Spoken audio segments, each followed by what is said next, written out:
When we think of the long, hard road to Irish freedom, what names come to mind? We see the statues and hear the ballads for the big men, the famous leaders. Pearse, Connolly, Collins. Their faces are etched into the stone of our history, their stories told and retold until they feel like myth. But what about the others? What about the countless souls who gave everything they had for the same dream, only to be lost to the footnotes of history? These are the hidden martyrs, the ordinary men and women whose sacrifices were just as profound, whose blood watered the very roots of the Irish Republic. Their stories are not grand epics. They are quiet tragedies of immense courage. They were not generals or signatories of proclamations. They were farmers, poets, mothers, and sons. They were the people who sheltered rebels on the run, knowing full well the British would burn their homes to the ground for it. They were the ones who carried messages through treacherous country with a soldier's bayonet waiting around every corner. They faced down the hangman's noose, not for glory or for fame, but because they believed in an Ireland that was yet to be born. Their hopes were simple, to see their children grow up in a land where they were masters of their own destiny, not tenants in their own country. The fight for Ireland was never just fought on the battlefield or in the halls of power. It was fought in the kitchens of small cottages, in the hushed conversations over a peat fire, and in the defiant silence of a prisoner refusing to name his comrades. These small acts of resistance, these quiet sacrifices, formed the very bedrock of the revolution. Without them, the grand gestures of the famous leaders would have been impossible. They were the foundation upon which the new state was built, yet their names are rarely spoken. We have a duty, a solemn obligation to ask why. Why do we remember the few and forget the many? This is not just a question for historians to ponder in dusty archives, it is a question for every single one of us. It challenges the very nature of how we remember our past and how we define heroism. Does a sacrifice count for less if no one writes a song about it? Does a life given for Ireland matter less if it is not carved onto a monument in Dublin? The truth is, the story of Irish freedom is incomplete. It is a grand tapestry with countless threads missing. It is time we started searching for those threads and weaving them back into the story of our nation. It is time we gave the hidden martyrs their due. Let us speak of Anne Devlin. Her name might not ring out like Countess Markievicz, but her story is a testament to the kind of resilience that defined the struggle. Anne was Robert Emmet's housekeeper, a young woman from the Wicklow Hills who became utterly devoted to his cause in 1803. She was not a soldier, nor a politician. She was a woman of fierce loyalty and unbreakable spirit, who found herself at the very heart of a doomed rebellion. She guarded Emmet's secrets as if they were her own life, knowing the terrible cost of discovery. She saw the hope in his eyes, the dream of a free Ireland, and she made that dream her own. When Emmet's rising failed, the authorities came for Anne. They saw her not as a revolutionary but as a weak link, a servant girl they could easily break. They arrested her and brought her to Dublin Castle, the cold heart of British rule in Ireland. There, they subjected her to horrors imaginable. They offered her bribes, a fortune of £500 to betray Emmet and his comrades. She refused. They threatened her, they interrogated her relentlessly, and they tortured her. They even staged a mock hanging in the castle yard, trying to shatter her resolve with the terror of death. Yet, through it all, Anne Devlin remained silent. Her family paid a dreadful price for her loyalty. Her father and brother were imprisoned, and her young brother died in custody due to the brutal conditions. The weight of that guilt must have been a terrible burden for her to carry, but still, she did not speak. She was moved to Kilmainham jail, where she was kept in solitary confinement, in the damp and the dark, for years. Her health was broken, but her spirit never was. She understood that her silence was her weapon, her defiance a small but powerful victory against an empire. She was protecting more than just names, she was protecting the very idea of trust and loyalty that any future rebellion would depend upon. After her release, Anne lived a life of poverty and obscurity. The nation she had sacrificed so much for seemed to have forgotten her. She died in a Dublin tenement, a forgotten hero in the city she had helped to defend with her silence. It is a heartbreaking end to a story of such immense courage. Anne Devlin's tale asks us a difficult question. What do we owe to those who give everything for a cause, only to be left behind by the history they helped to shape? Her unyielding spirit is a flame that should never be allowed to go out. She is a true martyr of Ireland. Robert Emmet himself, though famous for his speech from the dock, is in many ways a martyr whose true sacrifice is misunderstood. We remember the romance and the dashing failure of his 1803 rebellion, but we often forget the man behind the legend. He was a scholar, a dreamer, a young man of privilege who could have had a comfortable life. He chose instead to walk a path of immense personal sacrifice. He gave up everything, his safety, his future, his love for Sarah Curran, for a vision of an Ireland that most people at the time considered an impossible fantasy. His struggle was not just against the British crown, it was against the cynicism and despair that had gripped the country. Imagine the loneliness of his position. He returned to Ireland from France filled with revolutionary fire, only to find the network of rebels he relied on was fractured and disorganized. He poured his own inheritance into buying weapons, trying to arm a people who were beaten down and terrified. He worked in secret, in hidden depots around Dublin, constantly looking over his shoulder, trusting a small circle of allies while knowing that betrayal was always a possibility. This was not a grand adventure, it was a desperate, high-stakes gamble against an overwhelmingly powerful enemy. The weight of it all must have been crushing for a man so young. His rebellion, when it came, was a disaster. A chaotic, tragic affair that ended in bloodshed and failure on the streets of Dublin. But it is what came after the failure that truly defines Emmet's sacrifice. Standing in the dock knowing he was a dead man, he delivered one of the most powerful speeches in Irish history. He did not beg for his life. He did not renounce his beliefs. Instead, he spoke directly to future generations. "Let no man write my epitaph," he declared, asking that his memory not be honored until his country had taken its place among the nations of the earth. He turned his own death into a call to action. Those last words were his true legacy. He knew his rebellion had failed in the short term, but he planted a seed of hope that would blossom in the minds of future revolutionaries. Pierce and the men of 1916 would later draw immense inspiration from Emmet's defiant spirit.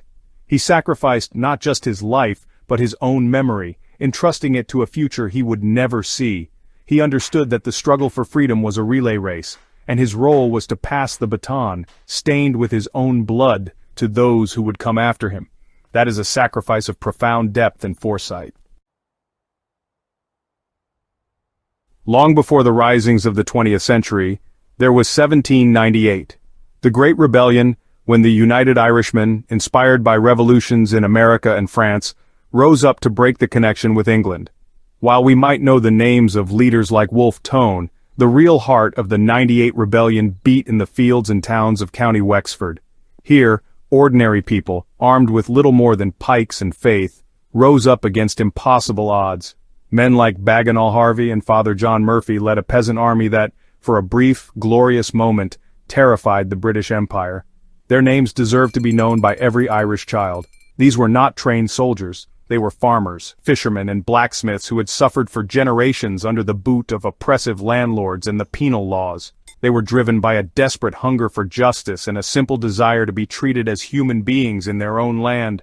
They forged their own weapons, turning farm tools into instruments of war.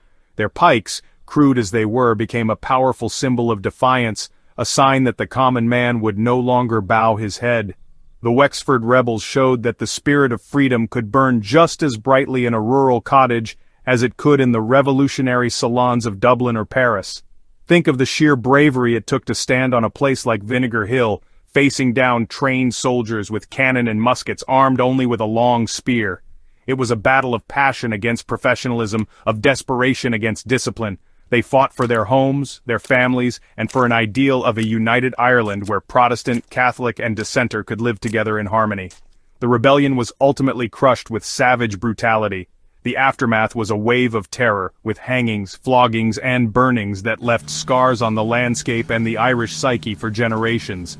The martyrs of '98 were legion. Men were hanged from makeshift gallows in their own villages, their bodies left to rot as a warning to others. Father Murphy, the priest who became a general, was captured, tortured, and executed. His body was burned in a barrel of tar. The British sought not just to defeat the rebels, but to obliterate their memory, to erase them from history. But they failed. The stories of '98 were passed down in hushed tones, in fireside tales and ballads, keeping the flame of resistance alive. They taught future generations that even in defeat there is honor, and that the fight for freedom is never truly over. For every man who stood in the GPO in 1916, or who went on the run during the War of Independence, there was a woman who made his sacrifice possible. These women are perhaps the most unsung of all Ireland's heroes. They were the mothers, wives, sisters, and sweethearts who kept the home fires burning, who raised children alone, and who lived with the constant gnawing fear that a knock on the door in the middle of the night would bring devastating news. Their war was not fought with guns, but with endless worry, with quiet strength, and with the heartbreak of a life lived in the shadow of the struggle. Their contribution was absolutely vital. They ran safe houses, hiding fugitives at immense personal risk. They smuggled messages, weapons, and intelligence, often using their perceived innocence as a disguise. Women of organizations like cumannnamban were the logistical backbone of the entire revolutionary movement. They were nurses to the wounded, caterers to the hungry, and couriers for the leaders. They did all this without any expectation of recognition or power. They did it because they believed in the cause, and they saw it as their duty to contribute in any way they could. Their work was less visible, but no less dangerous. Consider the emotional toll. Imagine saying goodbye to your husband or son, not knowing if you would ever see him again. Imagine trying to explain to your children why their father wasn't there, why you had to be so secretive, why there was never enough food on the table. Imagine the agony of waiting for news after a battle or an ambush, scanning the lists of the dead and arrested with a heart full of dread. This was the reality for thousands of Irish women. Theirs was a martyrdom of the spirit, a long, slow sacrifice of their own peace of mind for the sake of Ireland's future. Their names are largely lost to us. We remember the wives of the 1916 leaders, Kathleen Clark, Muriel McDonough. But what about the countless others? The wife of the ordinary volunteer from rural Cork, or the mother of a young lad from the back streets of Belfast. Their stories are not recorded in official histories, but their legacy is everywhere. It is in the resilience of Irish families, in the strength of our communities, and in the quiet determination that has seen our nation through its darkest hours. They were the unseen pillars that held up the entire structure of the revolution. So we must ask the hard question, why are these names forgotten? Why does a nation so obsessed with its own history have such a selective memory? Part of the answer is simple. History is often written by the victors, and it tends to focus on the leaders, the strategists, the men who signed the treaties and formed the governments. The official narrative needs clear heroes and simple stories. The messy, complicated, and often tragic tales of ordinary people don't always fit neatly into this heroic mold. It is easier to build a statue to one man than it is to build a monument to the quiet suffering of 1,000 forgotten women. There is another, more uncomfortable reason. Sometimes remembering is painful. Remembering the true cost of our freedom means acknowledging the sheer scale of the suffering involved. It means looking at the brutal choices people had to make, the families that were torn apart, and the communities that were shattered. It is easier to celebrate the glorious victory than it is to mourn the devastating price that was paid for it. Anonymity can be a form of collective forgetting, a way for a nation to shield itself from the trauma of its own birth. But in doing so, we do a grave injustice to those who paid that price. Furthermore, the politics that came after the revolution played a role. After the Civil War, Irish history became a battleground. Different factions promoted their own heroes and downplayed the contributions of their rivals. In this scramble for historical ownership, many people who did not fit into the narrative of the new state were conveniently left out. Those who took the anti-treaty side, for example, were often written out of the official story for decades. The focus was on building a new, stable Ireland, and sometimes that meant smoothing over the rough edges of the past, including the memory of those who didn't align with the new order. This amnesia comes at a cost. When we forget the sacrifices of the ordinary people, we risk taking our freedom for granted. We forget that it was bought with the blood, sweat, and tears of people just like us. We start to see our history as a story of a few great men, rather than the collective struggle of an entire people.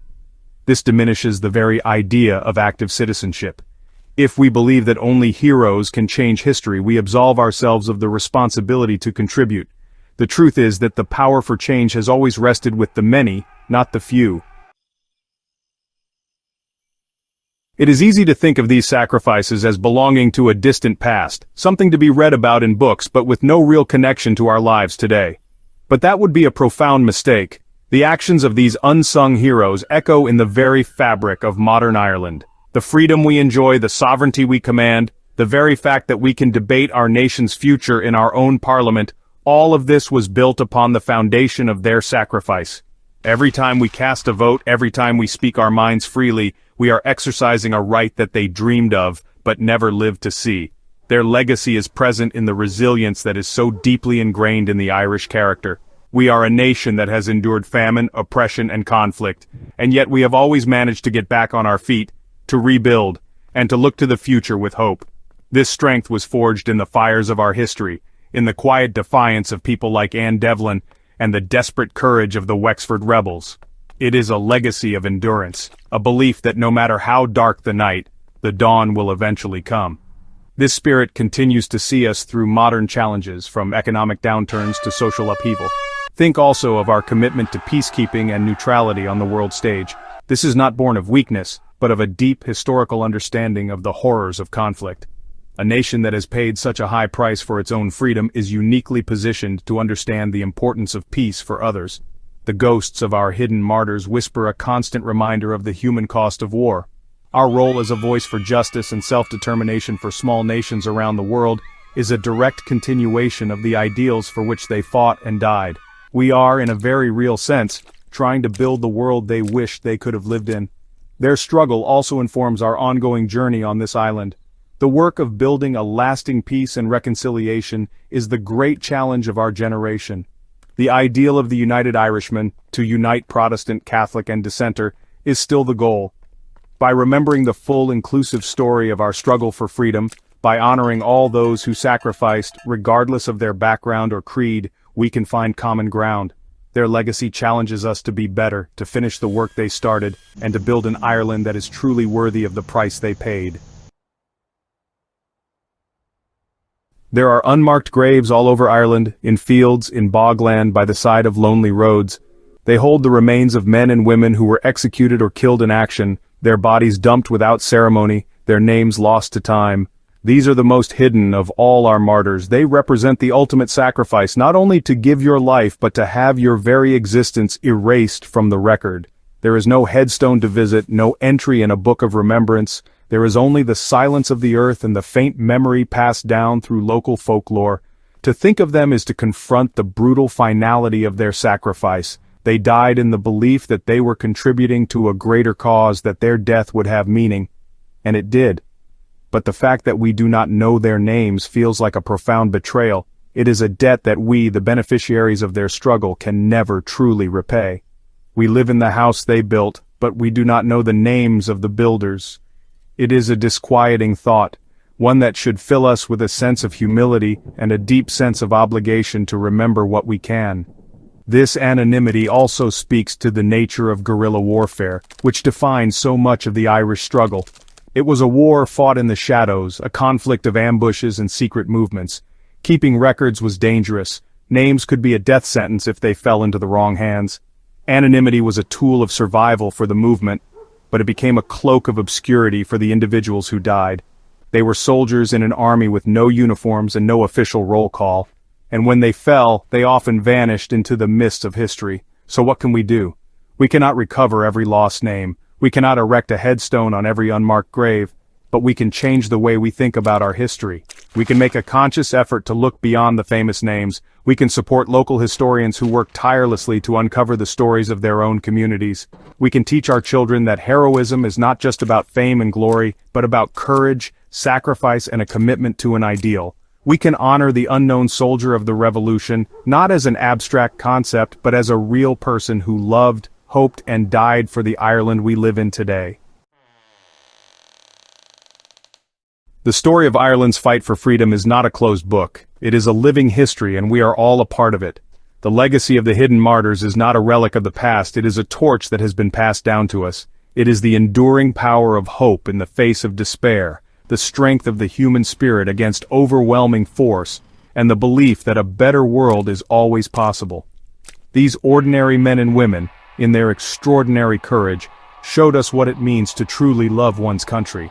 They did not fight for personal gain, but for a future they would never see. Their anonymity is a challenge to us all. It forces us to look deeper, to question the official narratives, and to seek out the quieter, more difficult truths of our past. It reminds us that a nation's soul is not found in its grand monuments, but in the collective memory of its people. We have a duty to be the custodians of that memory, to ensure that the sacrifices of the forgotten are not in vain. We must become their voice, their epitaph, their memorial. We must tell their stories. By remembering them, we do more than just honor the dead. We reaffirm the values for which they stood: justice, equality, and the right of a people to determine their own destiny. We remind ourselves that progress is not inevitable. It must be fought for, protected, and nurtured by every generation.